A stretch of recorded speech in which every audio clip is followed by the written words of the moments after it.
Welcome to Take 5, your 5-minute inspirational message from Solid Rock Drogheda. Last week, the Chinese government made an announcement. As you may know, the Chinese government at one time applied a one-child policy. They had knowledge, the knowledge that world population was increasing. They wanted to do something about that. And so they passed a law that people could only have one child. And that caused great suffering for Chinese families that for one reason or another wanted more than one child. And financial penalties and fines were levied upon them. And I know from visiting China over the years, a number of my visits with the underground church, the Christians there would tell me that they would have more than one child, and they found a way of getting around it, and that was to have twins. You might say, well, hang on, how can you make sure you have twins? Well, what happened was you'd get Christians living out in rural areas, and what they would do, they would have one child, and they would basically keep that child hidden away in their house. And then a year later, they would have another child, and then they would say, hey, to the government, we've just had twins, we want to register them. And so they'd register the two kids as twins, even though one of them was a year older. And then, so that's why in some rural parts of China, you get lots of pairs of twins, and one of them's always much bigger than the other. You know, it doesn't matter what laws you pass, people seem to find a way around it.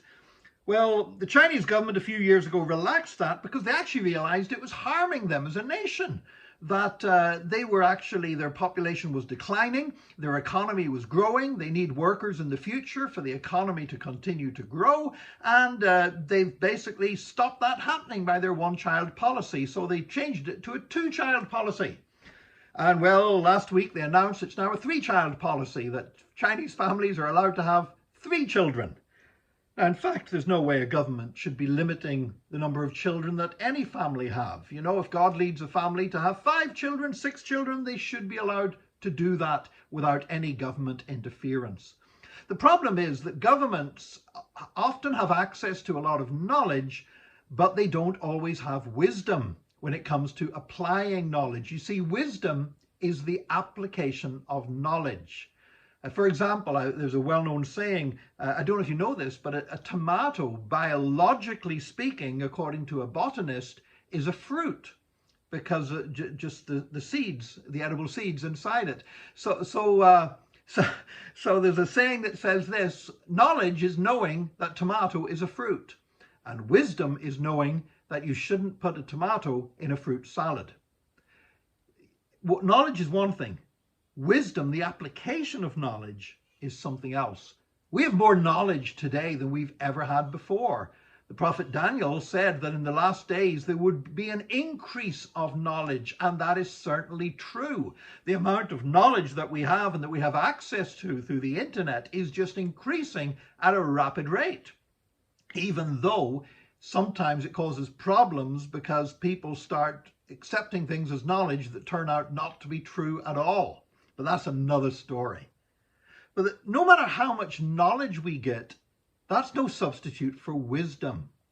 And a government like the government of China that has deliberately excluded God from its ideas and promoted atheism, well, it's no wonder that such a government might have knowledge but would lack wisdom, as was evidenced in their stupid one-child policy.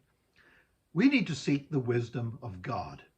Now, you can learn knowledge, and I tell you what, knowledge is great. Gather as much knowledge as you can. I love to read. You know, you can find knowledge in books, you can find knowledge in documentaries, find knowledge from talking to people, all that stuff. But I have discovered this, that I also want to gather wisdom. Wisdom comes from God, and wisdom comes from His Word. You can find knowledge in science and mathematics and philosophy, but you won't find wisdom in those places. Wisdom comes from God. Wisdom comes from His Word. It's good to seek knowledge, but as we can see from the actions of the Chinese government, knowledge on its own is not enough. Seek wisdom. I pray that today you would set your heart to seek the wisdom of God in Jesus' name. God bless you. Thank you for joining us for this Take 5, and join us tomorrow for another Take 5, your 5-minute inspirational message from Solid Rock Drogheda.